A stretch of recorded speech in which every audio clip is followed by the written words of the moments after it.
बिस्मिल्लाहिर्रहमानिर्रहीम। अस्सलाम वालेकुम बच्चों। हमारा आज का जो टॉपिक है वो है electric intensity due to an infinite sheet of charge. अब ये second application of Gauss's law है। इसमें बेटे हमें एक इनफाइनाइट शीट दी जाएगी। शीट आप लोगों को पता है, जैसे सिंपल हमारे पास एक पेज है वो एक शीट है, और इनफाइनाइट शीट से मुराद ये होगा कि उस शीट की लेंथ और उसके विड्थ जो है वो इन्फिनिटी होगी। अब उस शीट के ऊपर हमने चार्ज को यूनिफॉर्मली डिस्ट्रीब्यूट किया होगा। यूनिफॉर्म डिस्ट्रीब्यूशन का मतलब मैंने आपको पहले भी बच्चों समझाया हुआ है कि आप उस शीट के किसी भी पॉइंट पे अगर देखेंगे तो आपको एक जितना चार्ज वहाँ पे मिल रहा होगा।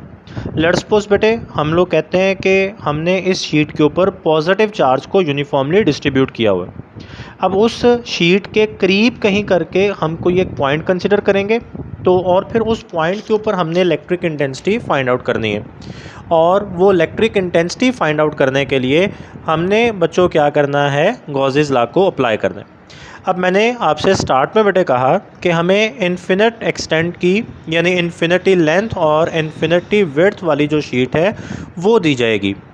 तो अब बच्चों आप लोगों को पता है कि इन्फिनिट लेंथ और इन्फिनिट शीट को जो इन्फिनिट विड्थ है उसको पेज के ऊपर ड्रॉ करना हमारे लिए पॉसिबल नहीं है। तो फिर हम लोग क्या करेंगे, हम उस शीट का एक फाइनाइट पार्ट, उसका एक लिमिटेड पार्ट कंसीडर करेंगे और उसको अपने पेज के ऊपर ड्रॉ करेंगे। जैसे अगर आप इस डायग्राम में देखें, ये जो आपको बुक में बनी हुई नज़र आ रही है, ये हमारे पास जो ग्रीन कलर में बनी हुई है बेटे ये एक शीट है। ये इसकी लिमिटेड जो है वो लेंथ है और इसके लिमिटेड विड्थ है। तो हमने उसका लिमिटेड पार्ट लेके यहाँ पे ड्रॉ कर लिया, और फिर देखें तो आपको ये नज़र आ रहा है कि इस शीट के ऊपर पॉजिटिव चार्ज जो है वो दिया गया है। अब बच्चों ये चार्ज को शीट के ऊपर इस तरह से डिस्ट्रीब्यूट किया गया है कि सरफेस चार्ज डेंसिटी जो है वो यूनिफॉर्म रहती है। सरफेस चार्ज डेंसिटी हमारे पास क्या होती है, ये बेटे आपको सरफेस चार्ज डेंसिटी की डेफिनेशन जो है ये नज़र आ रही है, charge per unit surface area. कि आपका जो टोटल सरफेस एरिया है उस टोटल सरफेस एरिया के ऊपर आपने जो टोटल चार्ज दिया हुआ है, तो चार्ज को सरफेस एरिया के साथ आप डिवाइड कर दें तो आपके पास सरफेस चार्ज डेंसिटी आ जाएगी। अब बेटे ये जो सरफेस चार्ज डेंसिटी है इसको रिप्रेजेंट किया जाता है सिग्मा के साथ। अब फ़र्ज़ करें ये जो शीट मैं कंसिडर कर रहा हूँ, इस शीट के ऊपर मैंने क्यू चार्ज दिया और इस शीट का एरिया जो है ये ए के इक्वल है। तो चार्ज को जब मैं एरिया के साथ डिवाइड कर दूंगा तो मेरे पास सरफेस चार्ज डेंसिटी आ जाएगी, जिसे मैं sigma is equal to q over A लिख रहा हूँ। अब इसके अगर आप ऐसा यूनिट्स देखें बेटे तो चार्ज के यूनिट्स होते हैं कूलम, एरिया के यूनिट्स होते हैं मीटर स्क्वायर। तो ये यूनिट्स बन जाएंगे जी कूलम पर स्क्वायर मीटर। यहाँ से अब अगर आप देखें तो हम लिख सकते हैं जी क्यू को इधर रहने दें, एरिया को उठा के इधर लें, सिग्मा के साथ ये मल्टीप्लाई हो जाएगा तो q is equal to sigma A. तो ये हमारे पास सरफेस चार्ज डेंसिटी है। तो हमने बेटा ये कहा कि हमने ये शीट के ऊपर पॉजिटिव चार्ज इस तरह से दिया है कि इसकी जो सरफेस चार्ज डेंसिटी है वो यूनिफॉर्म रहती है। अब इस शीट के करीब करके ना, ये यहाँ पे आप अपनी बुक पे भी देखेंगे तो यहाँ पे एक पॉइंट P कंसीडर किया गया है। इस पॉइंट P के ऊपर हमें इलेक्ट्रिक इंटेंसिटी फाइंड करनी है और इसके लिए हमें गॉसेस लॉ अप्लाई करना है। अब आप लोग ये बात बेटे जानते हैं कि हम लोग गॉसेस लॉ को डायरेक्ट अप्लाई नहीं कर सकते हैं। हमें गॉसेस लॉ को अप्लाई करने के लिए गॉसियन सरफेस कंसीडर करनी होती है, जिसकी मैंने आपको 3 प्रॉपर्टीज़ बताई थी कि ये एक इमेजनरी सरफेस होती है, ये क्लोज सरफेस होती है, and it must contain the point at which the electric intensity is to be valuated.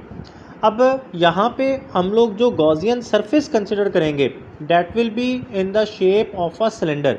ये जो सिलेंडर आपको नज़र आ रहा है जो इस शीट में से पास कर रहा है, ये बेटे हमारे पास गॉसियन सरफेस है।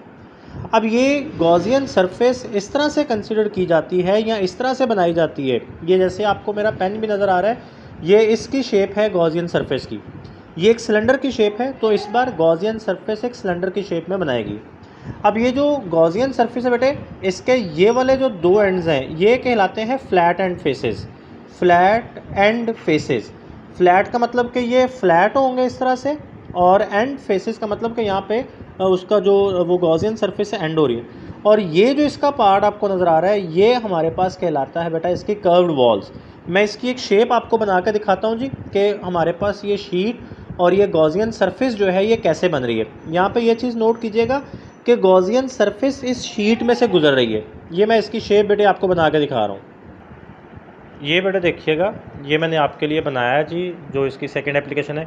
ये जो शीट मैंने पकड़ी हुई है ना बेटे, ये वो इनफिनाइट शीट है हमारे पास जिस पे हमने पॉजिटिव चार्ज दिया हुआ है। और ये जो दूसरी शीट इसमें से पास करती हुई आपको नज़र आ रही है, ये गॉसियन सरफेस है, ठीक है। ये सिलेंडर की फॉर्म में मैंने बनाई है। ये बेटे मैंने आपसे कहा कि ये इसका एक फ्लैट एंड फेस है, ये वाला, ये कर्व्ड सरफेस है। ये इधर से भी हमारे पास कर्व्ड सरफेस आ रही है, और ये जो है ये इसका सेकंड फ्लैट एंड फेस है। अब यहाँ पे एक चीज़ जो बड़ी इंपॉर्टेंट है, जो आम तौर पे बच्चों को समझ नहीं आती, वो जहन में रखिएगा कि जो पॉजिटिव चार्ज है वो इस साइड पे भी है और इस साइड पे भी है। इलेक्ट्रिक फील्ड लाइंस इधर से भी बाहर निकल रही हैं और इलेक्ट्रिक फील्ड लाइंस इधर से भी बाहर निकल रही हैं। तो ये जो कर्व सरफेस हमारे पास बन रही है, ये वाली जो कर्व सरफेस है, इलेक्ट्रिक फील्ड लाइंस इसके पैरेलल जा रही हैं। इसी तरह ये वाली जो कर्व सरफेस है, इलेक्ट्रिक फील्ड लाइंस इसके भी पैरेलल जा रही हैं। तो इसका फिर बेटे मतलब ये होगा कि इलेक्ट्रिक फील्ड लाइंस जिस कर्व्ड वॉल्स के कर्व्ड सरफेस के पैरेलल जा रही होंगी, उधर से जो फ्लक्स है वो ज़ीरो हो जाएगा। क्योंकि ये बात याद रखिएगा कि जब तक electric field line surface area को इंटरसेक्ट करके कट करके नहीं जाएंगी, वो इलेक्ट्रिक फ्लक्स नहीं बनाएंगी। हाँ, ये दोनों जो फ्लैट एंड फेसेस हैं, इनमें से फ्लक्स ज़रूर होगा। अब ये यहाँ पे नोट कर लें जी, अगर आप यहाँ पे इलेक्ट्रिक इंटेंसिटी को ड्रॉ करेंगे तो इसका वेक्टर आउटवर्ड होगा, यहाँ पे इलेक्ट्रिक इंटेंसिटी को ड्रॉ करेंगे तो इसका वेक्टर भी आउटवर्ड होगा, और फिर अगर आप यहाँ पे नॉर्मल्स ड्रॉ करेंगे तो इन नॉर्मल्स की डायरेक्शन भी आउटवर्ड होगी।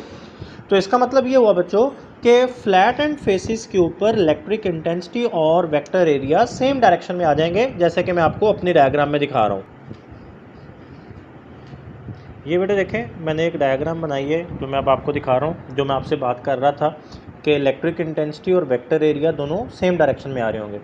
तो अब देखें यहाँ पे गौर करें जी, इधर से जो इलेक्ट्रिक फील्ड लाइंस आएंगी, ये जो फ्लैट एंड फेस है इसको ये कट करके इस तरह से जाएंगी। इसी तरह इस वाले फ्लैट एंड फेस को भी ये कट करके क्रॉस करके जाएंगी। तो इन दोनों फ्लैट एंड फेसेस में से लाजमी तौर पर इलेक्ट्रिक फ्लक्स होगा। लेकिन जो कर्व सरफेस है इसके चूँकि वो पैरेलल जा रही होंगी ऊपर और नीचे से, तो कर्व सरफेस में से फ्लक्स नहीं होगा। अब देखेंगे मैंने कैलकुलेशन भी यहाँ पे कर दिया जी, flux through the curve surface, इसे मैंने φE1 का नाम दे दिया, ये ज़ीरो है। क्योंकि जो कर्व्ड वॉल्स हैं, कर्व सरफेस है, उसे कोई फील्ड लाइन इस तरह से इंटरसेक्ट करके नहीं आ रही है, इसलिए फ्लक्स नहीं होगा। Flux through one flat and face φE2, आप इसको फर्स्ट का नाम दे लें, इसको सेकंड का नाम दे लें, या इसको फर्स्ट का दे लें, इसको सेकंड का, डजेंट मैटर। अब यहाँ पे फ्लक्स का फॉर्मूला E डॉट है, E a cause of zero, क्योंकि E और A दोनों सेम डायरेक्शन में जा रहे हैं तो एंगल 0 डिग्री है। कॉज ऑफ ज़ीरो आपको पता है 1 होगा, तो EA आ जाएगा। इसी तरह इस वाले फ्लैट एंड फेस से देखेंगे तो इधर से भी फ्लक्स EA होगा। अब टोटल फ्लक्स आप इन तीनों को ऐड कर लेंगे। ये जो आपने गॉसियन सरफेस कंसिडर की है, इसके 3 हिस्से बनाए, इसके तीनों हिस्सों में से जो टोटल फ्लक्स होगा उसको आप ऐड कर लेंगे, φE1 plus φE2 plus φE3, values put करेंगे तो 2EA आ जाएगा। तो ये मेरे पास इक्वेशन 1 आ गई। अब इसके बाद बेटे मैंने गॉसियस लॉ अप्लाई करना है, गॉसियन सरफेस के ऊपर मुझे गॉसियस लॉ अप्लाई करना है। अब गॉसियस लॉ ये कहता है कि 1/ε0 times total charge enclosed by the surface, तो 1/ε0 इंटू Q। अब ऊपर मैंने आपको बताया है कि Q जो है ये सिग्मा A के इक्वल है, ये मैंने यहाँ पे भी लिख दिया, तो आप यहाँ पे Q की जगह पे सिग्मा A लिख सकते हैं। तो फ्लक्स जो होगा ये सिग्मा A/ε0 के इक्वल आ जाएगा, और ये मेरी इक्वेशन नंबर 2 बन जाएगी। अब इसके बाद बेटे आप इक्वेशन 1 और इक्वेशन 2 इन दोनों को कंपेयर कर लेंगे, तो मैं यहाँ पे लिख सकता हूँ जी 2EA is equal to sigma A/ε0। A से कट जाएगा तो मेरे पास रह जाएगा 2E is equal to sigma (ε0). तो ये मेरे पास आ गया। जब 2 को आप इस साइड पे लाएंगे तो डिवाइड हो जाएगा। आप यहाँ पे सिग्मा की वैल्यू भी पुट कर सकते हैं, E is equal to Q/2ε0A। Q/A sigma की वैल्यू आ जाएगी। जब आप इसको वेक्टर फॉर्म में लिखेंगे तो E के ऊपर वेक्टर का साइन आ जाएगा और R के ऊपर एक हैट आ जाएगा। ये जो यूनिट वेक्टर है ये हमें इलेक्ट्रिक इंटेंसिटी की डायरेक्शन बताता है, और इसकी जो डायरेक्शन होगी बेटे ये अवे फ्रॉम द शीट होगी, क्योंकि शीट के ऊपर पॉजिटिव चार्ज है, तो पॉजिटिव चार्ज से इलेक्ट्रिक फील्ड लाइंस बाहर की तरफ जा रही होंगी, तो आर हैट की जो डायरेक्शन होगी अवे फ्रॉम द शीट होगी। उम्मीद है बेटे आपको समझ आ गई होगी। फिर भी अगर आपको कोई क्वेश्चन हुआ तो आप टीम्स पे मुझसे पूछ सकते हैं। अल्लाह हाफिज़ बच्चों।